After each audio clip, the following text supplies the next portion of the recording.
Om Vasudeva Sutam Devam Kansachanuramardanam Devki Paramanandam Krishnam Vande Jagadgurum. Om. Adorations to Lord Krishna, the preceptor of the universe, destroyer of the forces of darkness, bestower of immortality.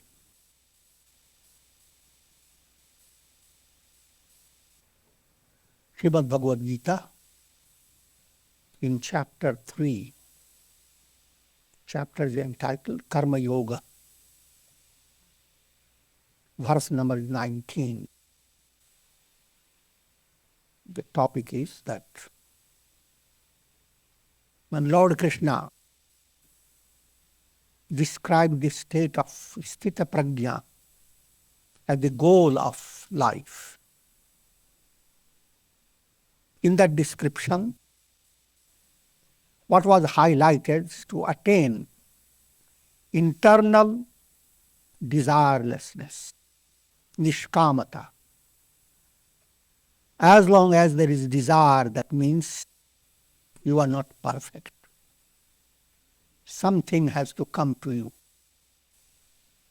Can desires make you, fulfillment of desires in an ordinary way, can that fulfillment make you desireless? Experience and history shows that it is not so. Krishna na jirna vayameva jirna. Cravings do not decay. They youthens themselves.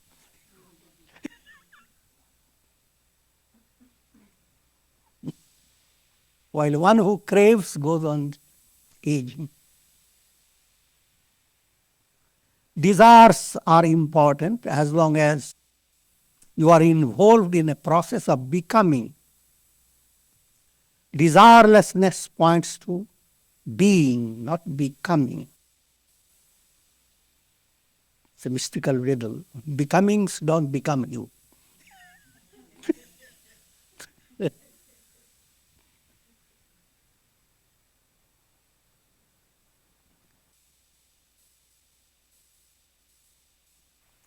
In your essential nature, you are not the body. You are not the senses, not the mind, not the intellect, not the ego. All accomplishments that a soul imagines to attain, all accomplishments are in the realm of Maya. That means, just like you do have various accomplishments in your dream. But when you wake up, all those accomplishments are nothing at all. Therefore, moving away from the illusion of fulfilling your desires on the basis of the three lokas, that means the body, mind, senses, three levels of consciousness. Consciousness operating at the sense level, consciousness operating at the level of the mind, consciousness operating at the level of intellect. Puts you in three different types of experiences. They are called the lokas. People have developed enormous illusion about when they read these scriptures that there are lokas.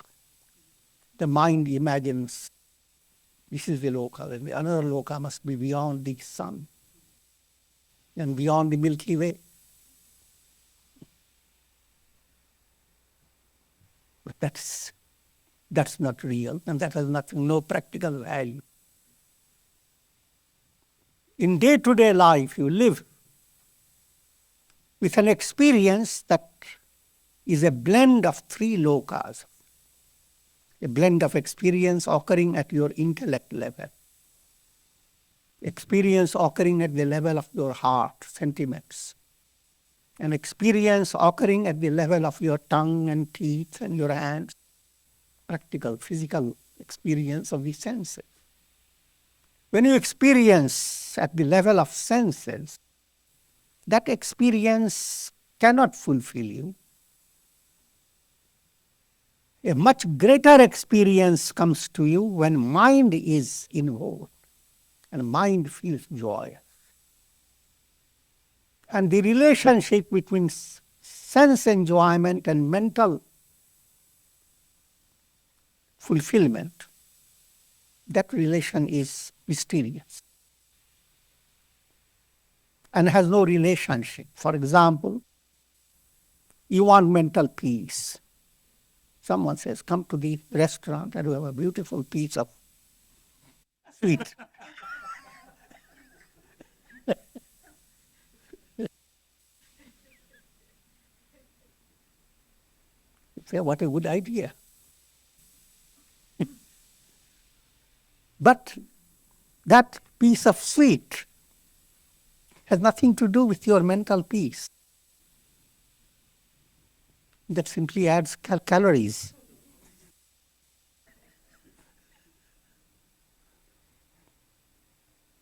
Just giving you in a humorous way. Same way, your heart level is thirsty. Fulfillment in feeling. That gives you a different experience. It's a different loka. When intellect clears up and you begin to funnel inspiration from a profound source, intuitive mind, that experience you can't imagine. Everybody has it. At the time of inspiration, you can see how things clear up so easily. And then you contrast it from perspiration. Things you work so hard and perspire, and everything remains confused. When you are confused, etc., you are in a Rajasic loka, Asuri loka, where demons in the form of anger, hate, etc., staring at you.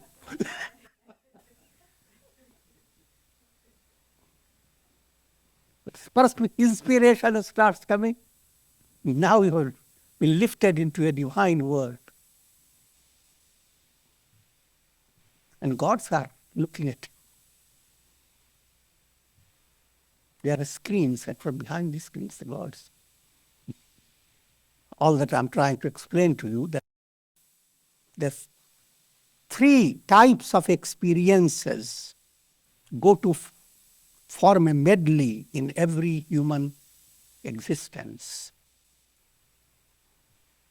And all these three types of experiences emanate from the absolute experience. I am that. That's the being I am. To give you easy to understand, think of the sun, full of effulgence, symbolic of the being. Sun doesn't have to become any more. It's full blaze. But the same sun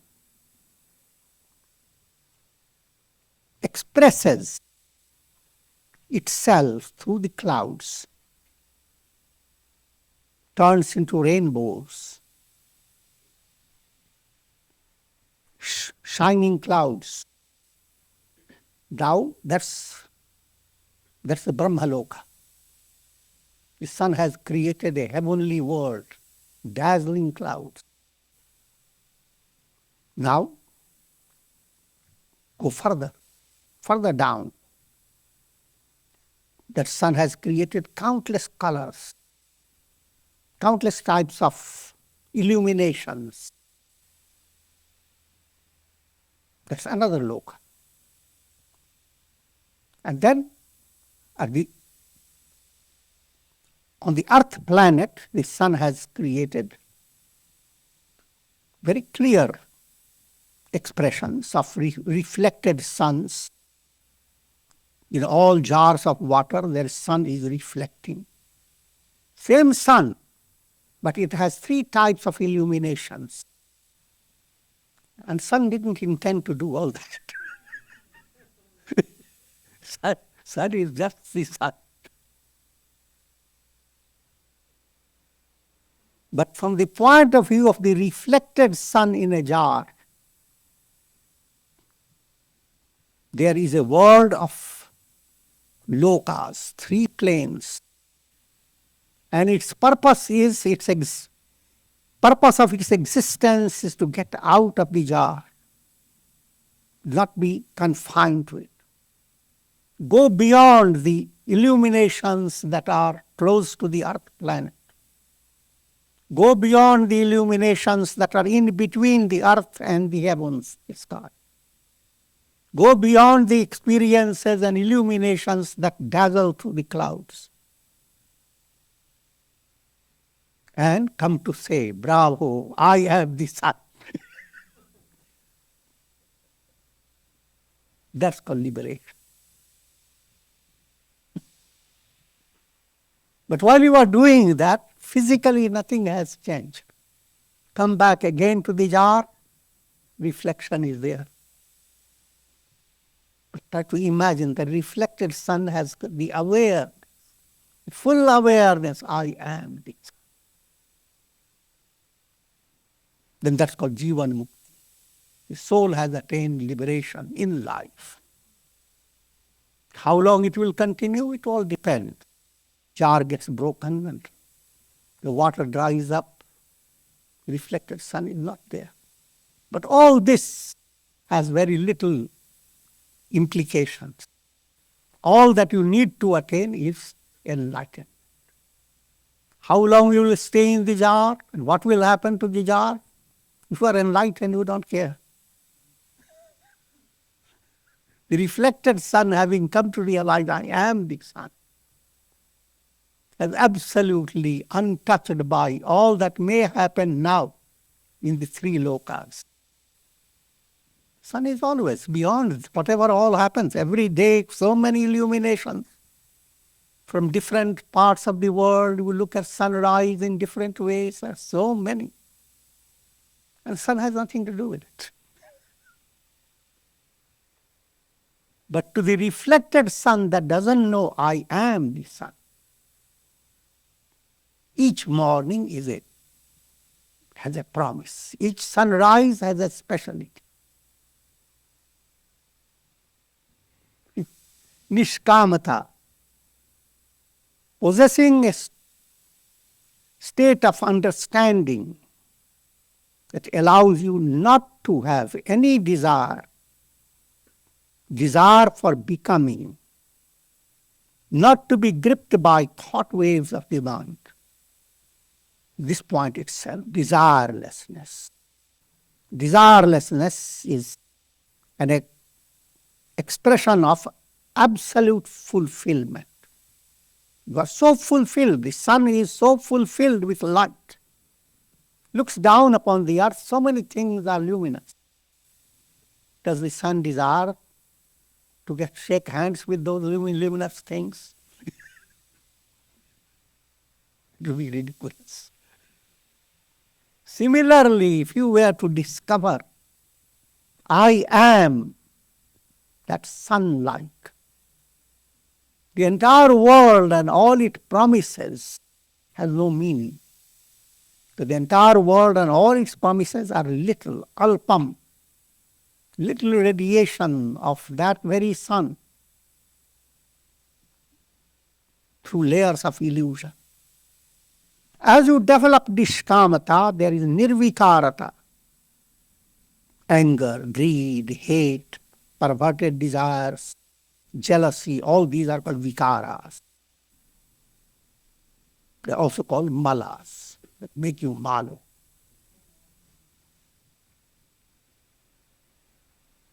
As nishkamata goes on developing, desirelessness, along with an inward,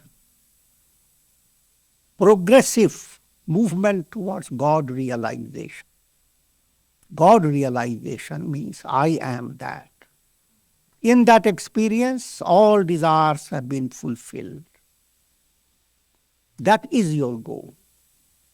As you move towards that goal, vikaras, gross sentiments within your heart that restrict your experience of peace and happiness, they begin to move away.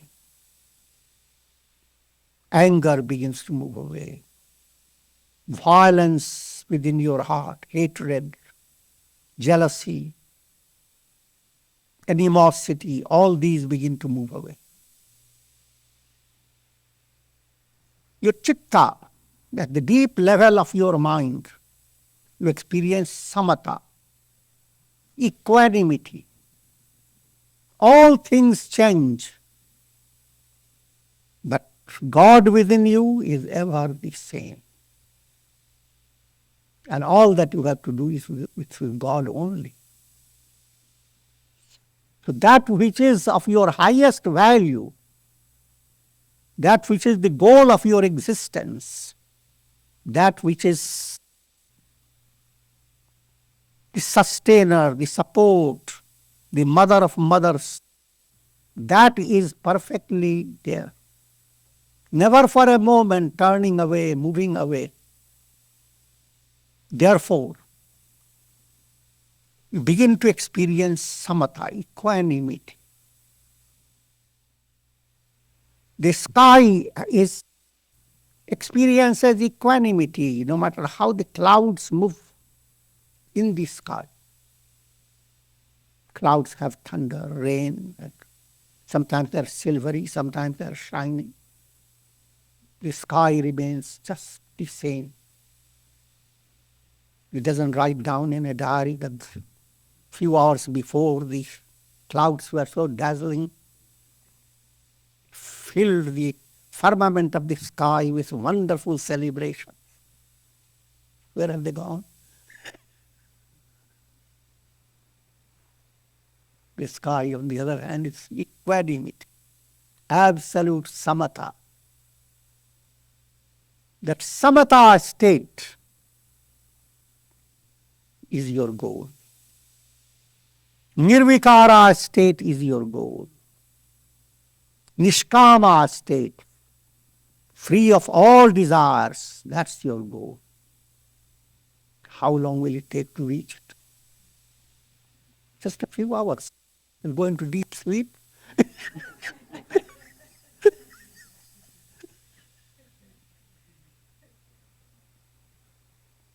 God, beyond the world. But that's just it. It's a divine plan to bring you close to Himself again and again until your mind knows how to come close to God. If you know it, that your closeness to God is not just during deep sleep, but even during day-to-day life. The deep sleep type of absolute freedom from the world blossoms in your heart. Yoga Vasishtha term says padartha bhavana. All padarthas, all matter is blown away. Nothing matters. And when we say matter, it relates to intellect, ego, mind, senses, sentiments. All are studied under the term matter, prakriti. They are all evolutes of matter. And all that matter doesn't matter.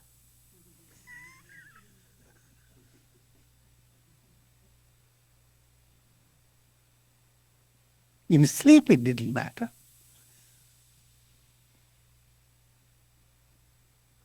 Even though your mind may be crowded with so many ideas, miseries, sorrows and all that, still, the deepest level, all this doesn't matter to your innate self. But this has to be realized. So all these points were highlighted by Krishna. That gave rise to confusion in the mind of Arjuna. That if that is the goal, then why are you asking me to go through this terrible performance of duty, facing challenges of life, battle of life? Why do you engage me in this? Now the answer is, Tasmad asaktah satatam karyam karma samachara asakto hyacharan karma paramapnoti purusha. Therefore, perform your duties without attachment to the fruits of karmas. For one who performs actions without attachment attains liberation. The importance of action has to be understood. If you do not perform your duties, the vikaras, the impurities of the mind, they will not go away. And if impurities, malas, don't go away, you cannot have that equanimity, that desirelessness, and that type of illumination within yourself. This point has to be understood in a profound way. In divine plan, every soul is involved in a stream of activity called pravaha patit karma. The river of activity flows on, and you have been brought into that setting led by your karma. If you try not to perform action, you will fail. Trying not to do action means doing more action.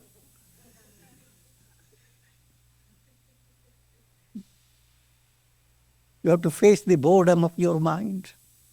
You have to go on recognizing when the idea of action coming and how to choke it.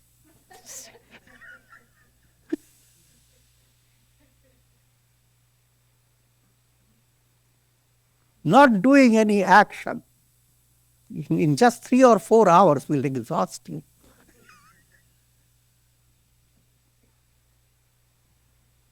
Thank God there is possibility of doing action, allowing the energy to flow like a river flows. As it flows, there is a process of being refreshed. This point is the basis of karma yoga. How to do your duties in such a way that it leads to purity of heart, chitta shuddhi. Purity of heart doesn't come all at once, but progressive movement. As progressively the heart becomes clearer, free from the pressure of anger, hate, greed, numerous complexes, you begin to develop a sense of freedom, inward freedom, closeness with God within you. Through chitta shuddhi, your mind turns towards God realization. That becomes the goal. If chitta shuddhi is not there, your goal is to get something in the world, just like you are having itches, your goal is to get some stick to scratch it. It's a very crude illustration.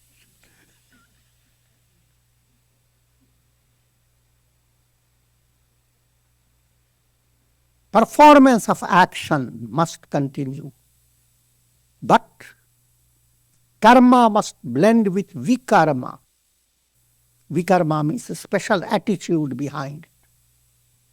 That attitude is to understand you are doing actions not for the fruits of karma.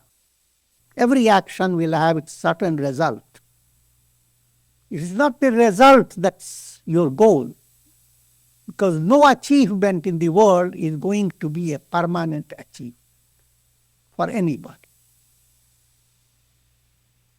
But your goal is, having done your duty well, you have allowed your heart to relax, free from malas, and a little window in the heart opens, just a crack,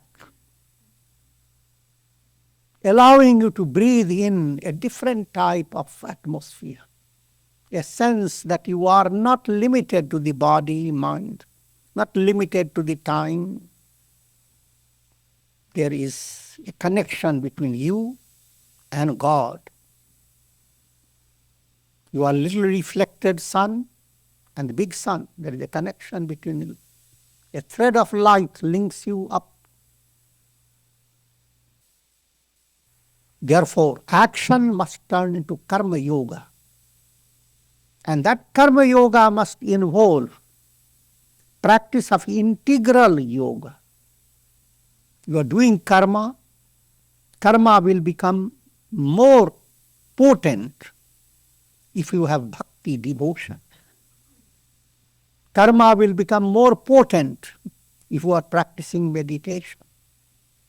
It will become more potent if you have insight into, in reality, I am Brahman. I am not the body, mind, etc. So your performance of action and how it results in the world doesn't go on burdening your mind. You do not allow the mind to go on experiencing grief, in brief.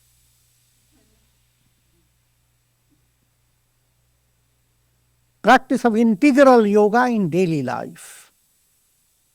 Why does mala, gross impurity, become so overpowering? Two causes. Inability to understand that the world is mithya, false.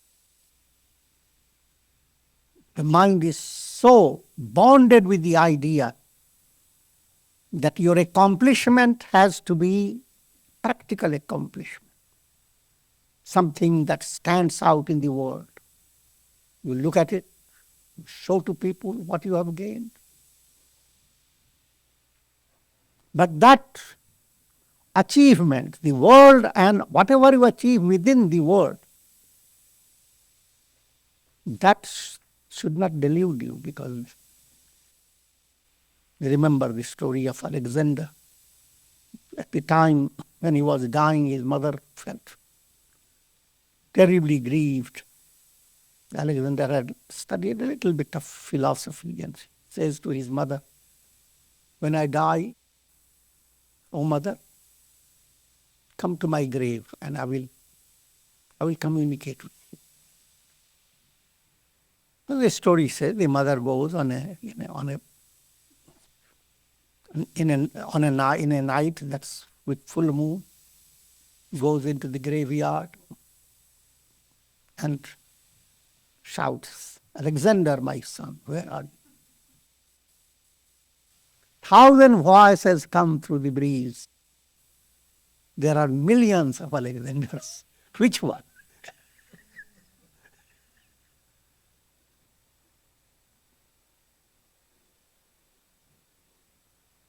What I'm leading you to understand, that nothing in the world is real. All the possessions, objects, whatever you have accomplished, if you can imagine, there has been a world process from beginningless time. The earth planet comes to exist only like a little dewdrop. Countless earth planets have come and gone. And they have not come and gone all in silence. Countless souls have gone on experiencing world of different types. Countless souls with great pride, how much they have attained. If you don't want to imagine that much, just imagine what goes on within 10, 15 years.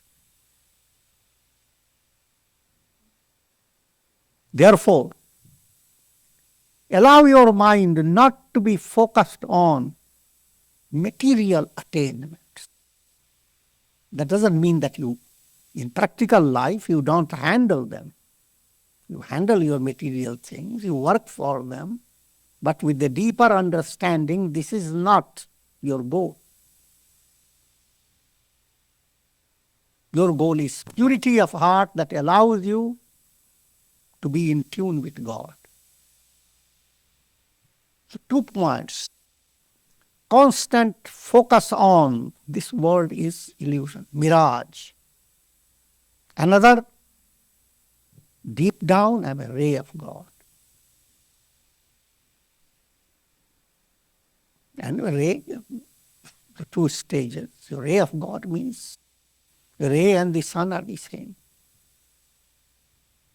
Karmanaiva hi sansiddhim asthita janakadayah lokasangraham evapi sampashyan kartumarhasi.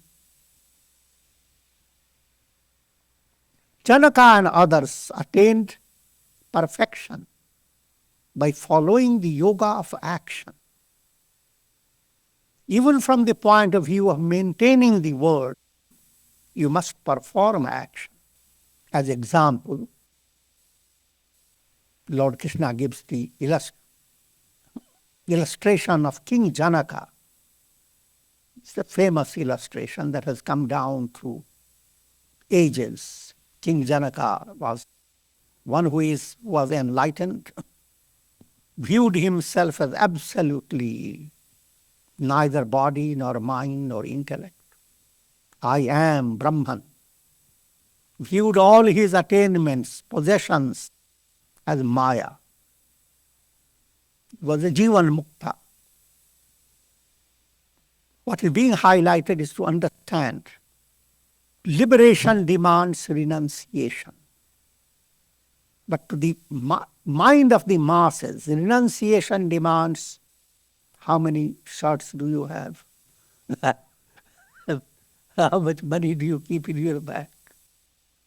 And as all this becomes lesser and lesser, so is personal renunciation. That type of, I'm not underestimating that simplicity of life is wonderful. But to become so simple that you become proud of your simplicity. You go and show it to the people, look, this is the shirt that I have been wearing for 7 years.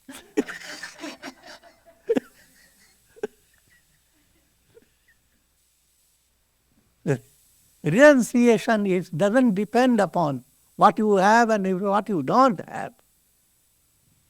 It depends upon your internal attitude. Me and mine. These things are mine. I have them. Another way of me becomes aggravated. I have renounced everything. I am much better than all these people. They are trapped by the crab of the world process. But I have caught the crab.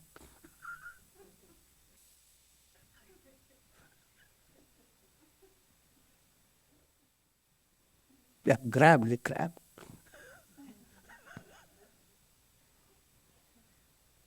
As long as ego asserts, you are not a person of renunciation, no matter whatever may be your outer style of life. And therefore, the most important point to understand, your practical existence, the type of work you are involved in, your swadharma, what type of work is natural to you, and if you are involved in your performance of your duty, that does not in any way restrict the attainment of renunciation. Rather, it helps you to be free of ego illusion. If you are expert in performing your duties, you become increasingly egoless. In every type of activity or performance, you are at your best when your ego is minimum. Therefore, one who is moving towards spiritual enlightenment becomes increasingly a sannyasi. Inwardly, nothing exists, nothing belongs to me. Outwardly, increasingly, a greater dynamic actor than ever before. Imagine Shankaracharya, who was never tired of saying the whole world is illusion. Brahma Satyam Jagan Mithya. And yet there was not a single day he could rest. In a very short duration of his life, he wrote massive amount of things, which great scholars today find big headache to go through all this.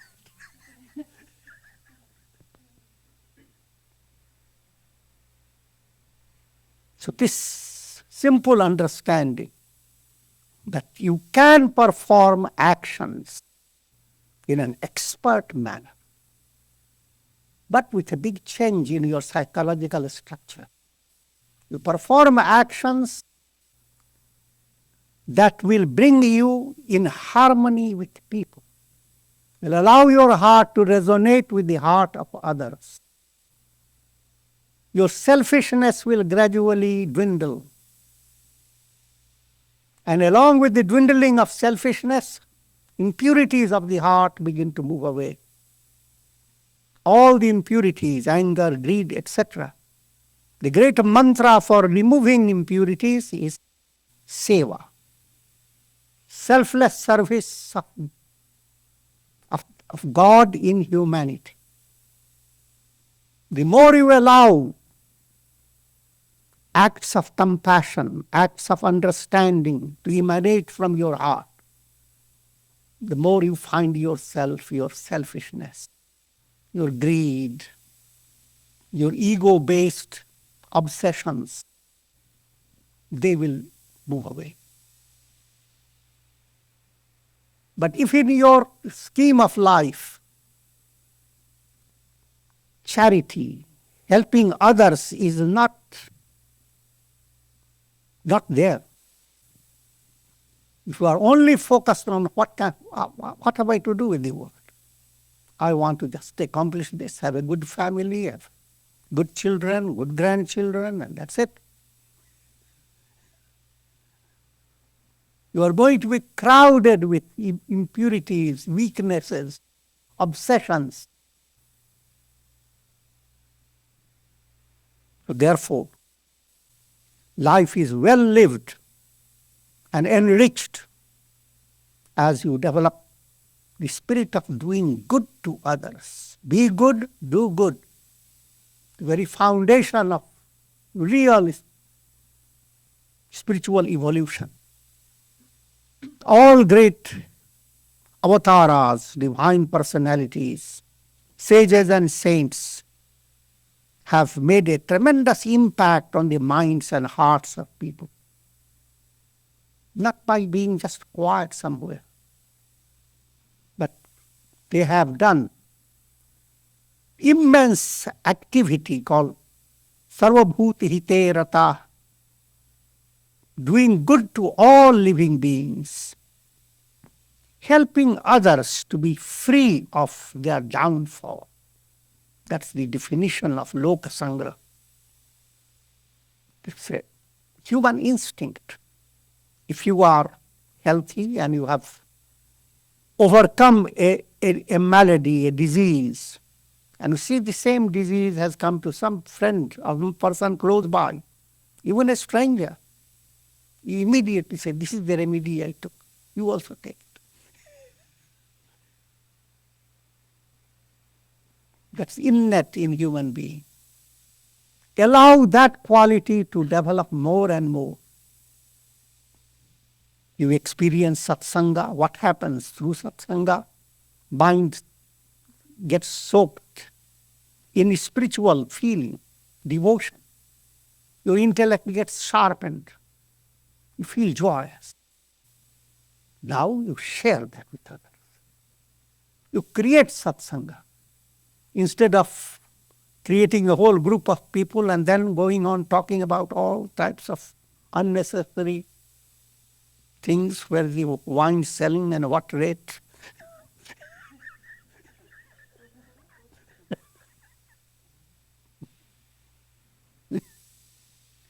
Create a satsanga atmosphere. Bring out some inspiring topic. Share your joy. Share your knowledge. Share your practical insight. As you do, you'll realize you experience profound love for people without getting attached. Attachment is called sansarga. Attachment means you want to come close to the body of people. And that seems to be the great closeness. Sampark means sansarg and sampark. Sampark means you want to come close to the heart and inspire the person. And that's called anasakti. Anasakti means you become more inspiring.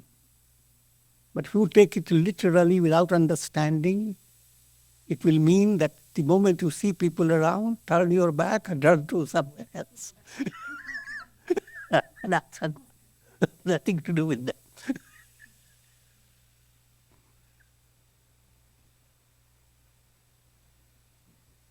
And having turned around, go on thinking, what am I missing?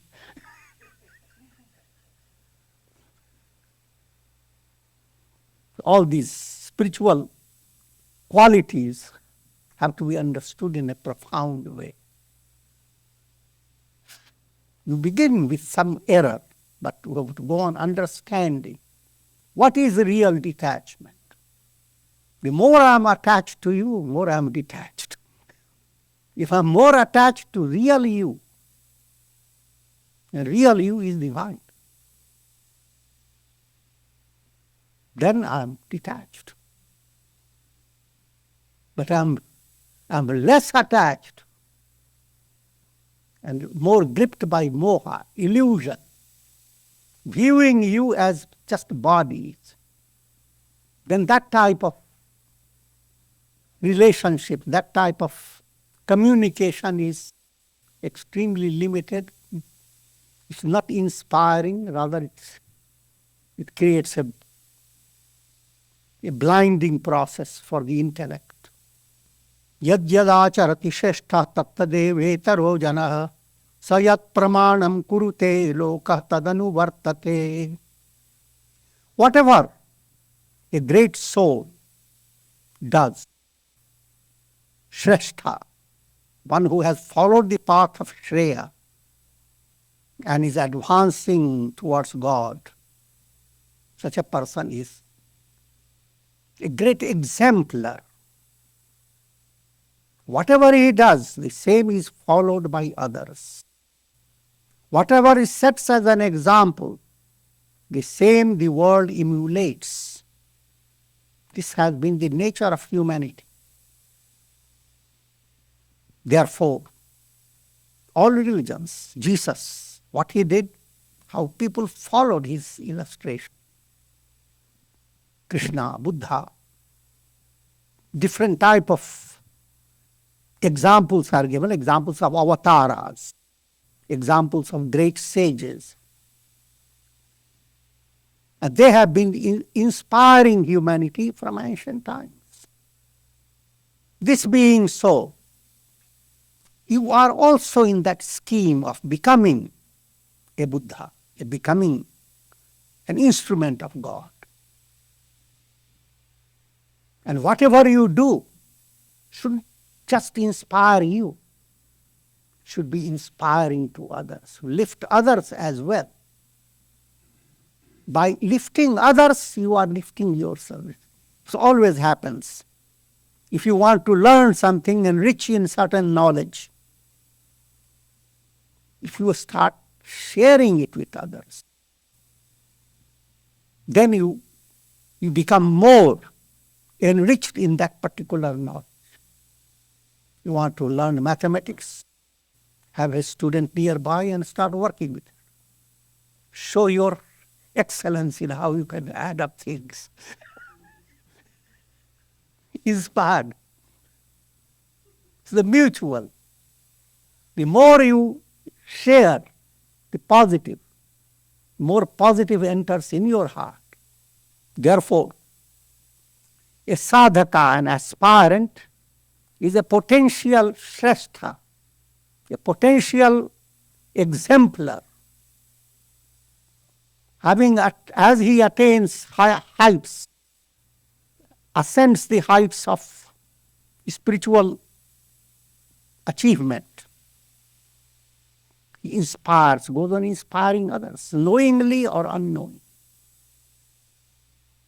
But on the other hand, knowingly, spiritual seekers and great men, they have the plan to help others.